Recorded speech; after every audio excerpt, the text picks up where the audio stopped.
In today's video, we'll have a look at Infection-Free Zone, which asks the question, what if you had to create a base building zombie survival game, but you're able to use a real world location, as in where you're currently living right now? I can't believe this hasn't been done before and just had to get my hands on it. The demo has been out for some time now, but this video will break down if the full game is worth a play or not. This is Marco here from Easily Distracted Games, helping you find new or old games to get lost in. So let's get started with today's new video.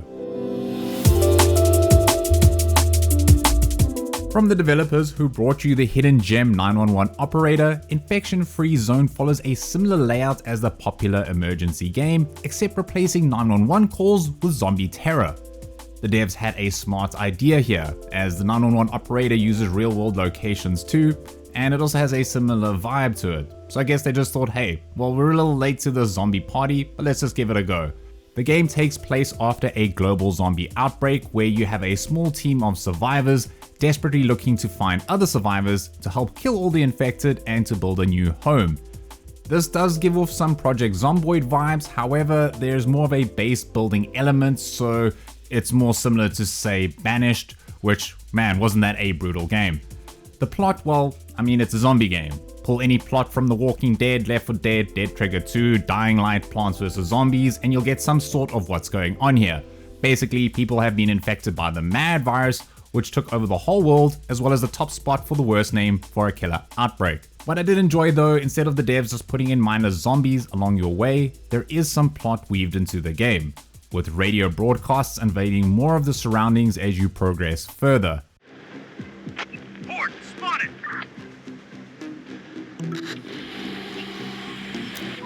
They're trying to get inside. Signal is slightly stronger over here. If we search the nearby buildings, we might find the source of the transmission. I won't spoil too much here, but you'll be finding some surprises that are either very friendly or extremely hostile. And note that the game is still in early access while recording this, but it is one of the most anticipated games this year, so I had to give it a go. Looking at the gameplay, you'll start by choosing your location. Obviously, most people are first going to choose the place where they're currently living, but beware, your location does play a big role in how easy or difficult it will be to gather resources, upgrade your base, and of course, take down the horde. For example, I chose my tiny village in France, but I got wrecked when I realized that it's just basically farms and tiny houses here and not that many trees or large buildings. Something I didn't really think about before playing, as yeah, you're gonna need some wood and steel to build many of your new structures. The demo was quite limited in some aspects, so things like choosing your location, various structures, and so on can now be accessed. What's great is that the devs are very active here, and they even just threw up the roadmap directly on the home screen, with some interesting features coming our way. You also get to choose some starting conditions and difficulty level. I'd say start on easy for now, as the beginning of the game you might die very quickly and there's a good chance you'll be restarting once you know what's what. So you've chosen your setup, watch the intro movie, and then blam, you arrive and off the bat you need to start doing the basics, collecting resources, building basic defenses, and assembling a squad to hopefully keep the infected at bay. This isometric view fits very well with the base building gameplay, as well as access to a map simply by just zooming out. On the bottom right, you can change the options like displaying or hiding the UI, toggling resources, and so on. Bottom left displays the various buildings and structures for you to build or readapt, as well as the scavenging of various resources such as wood, steel, and brick. This is where you can also change how many survivors of your community are to be used for different tasks. Then at the top you can see various resource amounts, time of day, the current date and weather. Everything matters in this game, so checking the weather can just be as important as managing your community. See, the game is all about efficient resource management, which is somewhat unusual for a zombie survival game. Usually it's all about going full Left 4 Dead and shotgunning the infected in the face, but try that out here and you won't have a very long game. Your settlement and squads need to expand as well as defend your various buildings, so sending people out is crucial for success, but it's not recommended at night, as this is where the infected are most dangerous. While playing, you'll notice some hordes gallivanting around the area. Your squads can take them on, but they can also die quite easily, And because there's a veterancy setup going on here, the longer your squad survive, the more OP they can become. So it's best to try and keep them alive as long as possible. Resources aren't that straightforward to collect either. For example, pressing V displays the various certain supplies that can be found, but resources like wood can also be collected by chopping down trees, steel scraps from like rundown cars, and deconstructing buildings can also provide brick, steel, and wood. In terms of the controls, I wasn't a fan that you can't rotate the map with your mouse, but only via the Q and E keys on your keyboard. However, you can rebind your keys, which is awesome. Literally, the first thing I did was reassign the game speeds to 1, 2, and 3, as the F1, 2, and 3 keys are just way too far away for me. Yes, you can speed the game up, but you can also pause it too. Extremely useful, as you'll often find yourself micromanaging various squads. And so I'd recommend to pause as much as possible. Speaking of pauses, if you're enjoying this video so far, perhaps consider giving it a brief pause and liking and subscribing this channel. You could be the one that helps me grow this channel into something to help more and more people find great games. As mentioned, you'll want to be collecting resources as quick as possible. Non-squad people will do various tasks assigned to them during the day, such as building, scavenging, farming, as well as working in the various buildings, such as your barn or warehouse. They'll do this all automatically, and after 6 PM, they'll return back to their shelter or your home base. Then in the morning, they'll go back to work. I really enjoyed that your people have localized names too, which is trippy, as yeah, I'm pretty sure I might know some of these people. Creating a squad uses up your community count, so don't be like, I'll just make as many squads as possible like what I did. Your squad members don't care and can roam free whenever they want, even at night. However, this is when the hordes are most likely to appear. Quite often I lost an entire squad just by losing focus on the time of day. They can also be equipped with weapons ranging from a machete to assault rifles. However, ammo is limited, so you might want to save those for some of the harder enemies. You also want to be growing your community, but be careful. Encouraging people to join comes with the benefit of more hands, but also more mouths to feed. The game comes with a survivor happiness bar at the top, and the more dissatisfied your citizens are, like from watching their friends starve to death, the slower the production rates will be. So best try and keep them well fed and alive.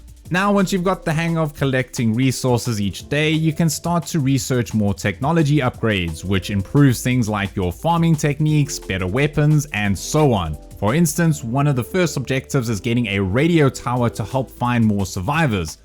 Vehicles are also in the game, and this makes the game just way more fun once you realize that you can run over zombies and hostile civilians too. I also really enjoy how the weather aspects influence how certain zombies move, say less at night if it's a full moon, or during the day if the weather is overcast. There's also snow, slowing down your crop production, and also really cool lightning effects. In terms of difficulty, Infection Free Zone is quite challenging. My first run lasted only 33 days, and even then surviving most nights was a miracle. And that was on easy. There's just a constant battle between trying to get more resources and defending your base from the hordes. You'll want to make sure that your base has enough towers and solid walls to prevent the infected from breaking in and causing havoc. Once you have a good grip on the game, which should be around 1 to 2 hours, your base will start looking more legit and your arsenal should be able to successfully hassle the hordes. And by this time, you should get a sense if it's worth continuing or not. For me, after 2 hours, I was pretty much hooked. The demo did have a lot of drawbacks, and this game, still in early access, just felt way more smooth and polished. Obviously, there are still some bugs. Sometimes my people would just randomly stand around, my squad wouldn't listen to me, but nothing was too hectic and nothing that really crashed my game. There isn't any multiplayer, but in terms of replayability, I could easily see myself trying out new locations, like perhaps some holiday destinations, but what would definitely keep me coming back is just trying to keep up a sustainable, hardcore community that wouldn't die like every season of The Walking Dead ever. Performance-wise, for a game as basic as this, I expected smooth gameplay throughout, and that was definitely the case. You do get to fiddle with some graphic options here and there in the settings menu, but with my i5 laptop and Nvidia GeForce RTX 2070, I could run most things on high with only a few frame drops here and there. No big deal. The graphics are okay. I mean, the colors are quite muted with only some red popping in to show where the infected are. Icons are easily identifiable, and so too are the buildings, which aren't really exact replicas like the ones you see from outside your window or Google Maps, but it's not actually that bad. I was well chuffed seeing the famous buildings from my tiny village. I even made the mayor's office my home base. RIP Jean-Marc. Sounds, well, they're okay except for the opening music that sounds like the intro for a Hans Zimmer inspired techno song. You'll get standard gurgled moans from the infected, screams from the survivors, and other typical sounds you expect to hear from a game like this. So nothing really to write home about. The voice acting though is quite good. A CCTV camera, still operational, solar powered. Could someone still be watching this place? But it can get somewhat annoying in the beginning. I'm always like, okay, come on, relax. I'm just trying to not die here. It does add a lot to the immersion, but I did enjoy it that you could just skip it and it plays that fast forward sound. Really convenient sometimes. Boss, it's been a rough night. Something must... Then we'll take down as many as we can before we fall. Now, as a reminder, this game is still in early access, so it might change a bit if you're watching this video at a later date. However, I do really recommend this game. Is it perfect? Well, no. But from the devs of 911 Operator, I'm very confident that many updates will be coming our way soon. As mentioned, fans of Banished will definitely enjoy this, as well as people who enjoy base building games in general. However, there is a lot of intense action, literally every few minutes. I'd constantly be shouting at the screen like, "No, random French person, you're meant to be the chosen one." Infection-free Zone is hard but rewarding, and I can definitely see myself getting many more hours of gameplay in the future. Will you be picking up this game? Let me know in the comment section below. But if you did enjoy this video, perhaps watch one of my other videos. Who knows, you might find a game that you can truly get lost in. But other than that, it is Marco here from Easily Distracted Games, and most of all, don't stop gaming.